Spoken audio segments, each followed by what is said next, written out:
Facebook Live event for our Farm to Fork series, hosted by the Hunterdon County Cooperative Extension Office. My name is Megan Muehlbauer. I am the Cooperative Extension Agent for Hunterdon County, the Agricultural Extension Agent from Hunterdon County.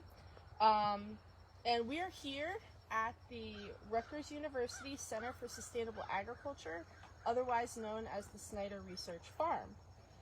The Snyder Research Farm is a 390-acre research farm, and it is the northernmost research farm in the New Jersey Agricultural Experiment Station.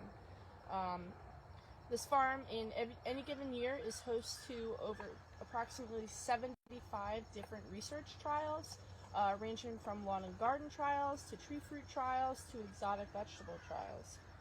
Right now, we are here in Aztec Fuji research orchard.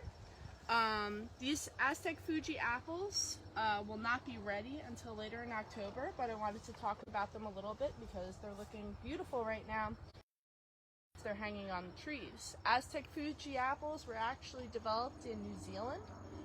They were found to be a sport of the simple Fuji apple tree.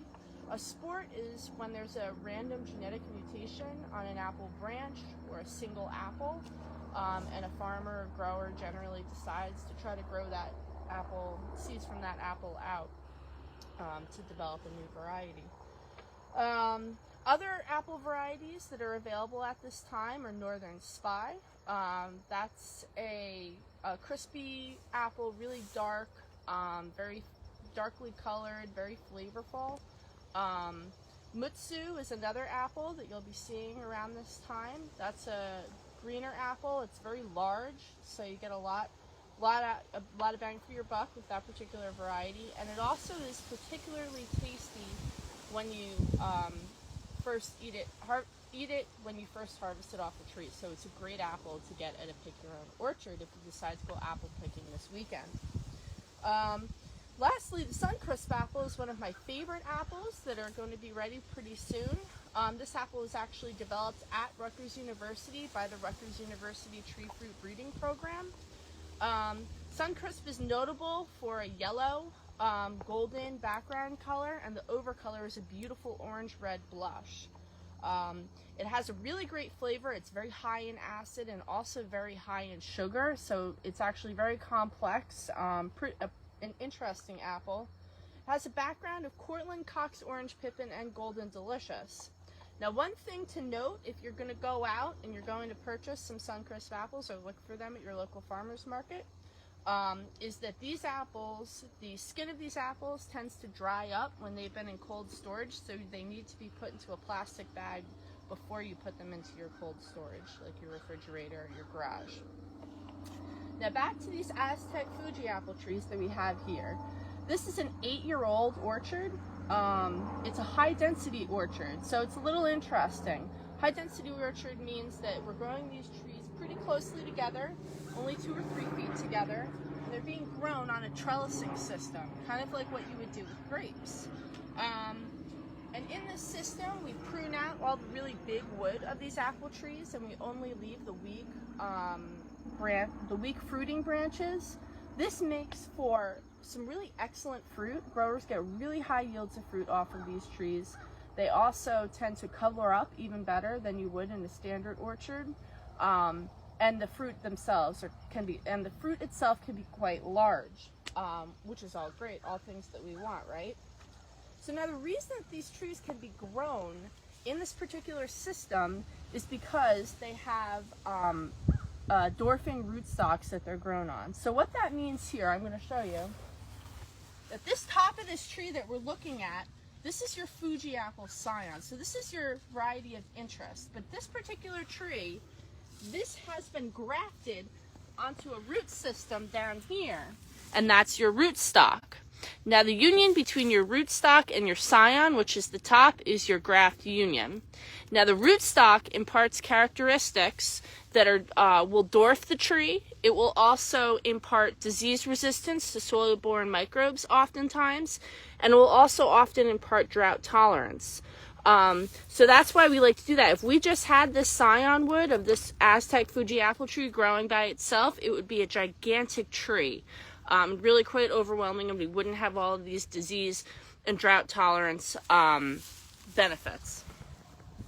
So now I want to move to a slightly different subject, and I want to tell you guys a little bit about when you go to the orchards and when farmers are looking at their trees, how are they deciding when these apples are actually ready, aside from just eating them.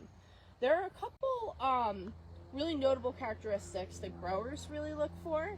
The first one is the sugar content high enough? They can actually measure what the sugar percentage is in the apple.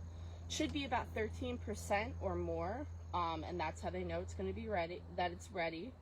They also look at the pressure of the apple. So they measure the pressure.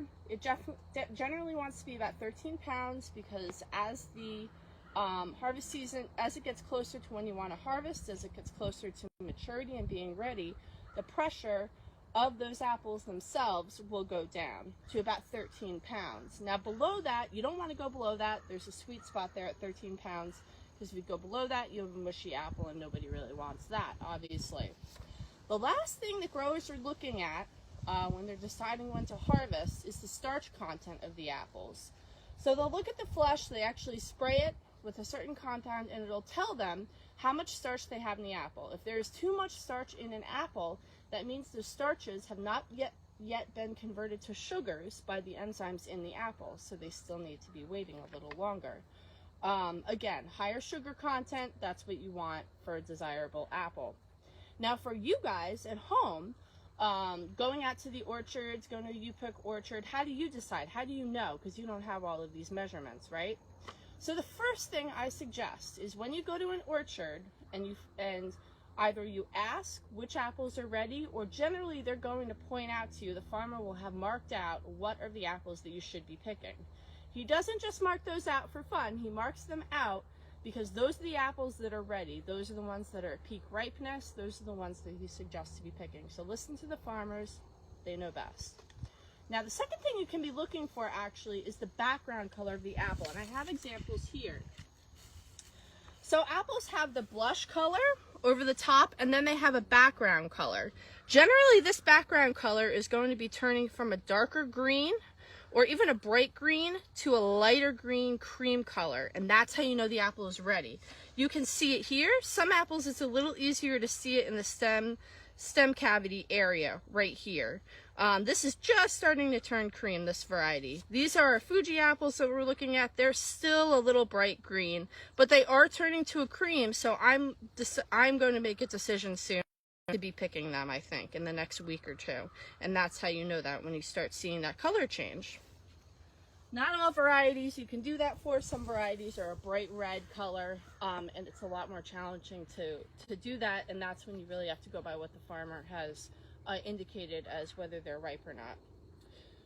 The last thing I wanted to point out was, how do you actually pick these apples? If you found that perfect apple on the tree that you've got, that you have scouted out for, what you want to do to be able to preserve your apple, but also in large part to make sure you don't damage these trees, is you go over and you take your palm and you rest it on one side of the apple, and then you take your fingers on the other, and then you take your thumb near the stem of the apple like this, and you actually pull down gently.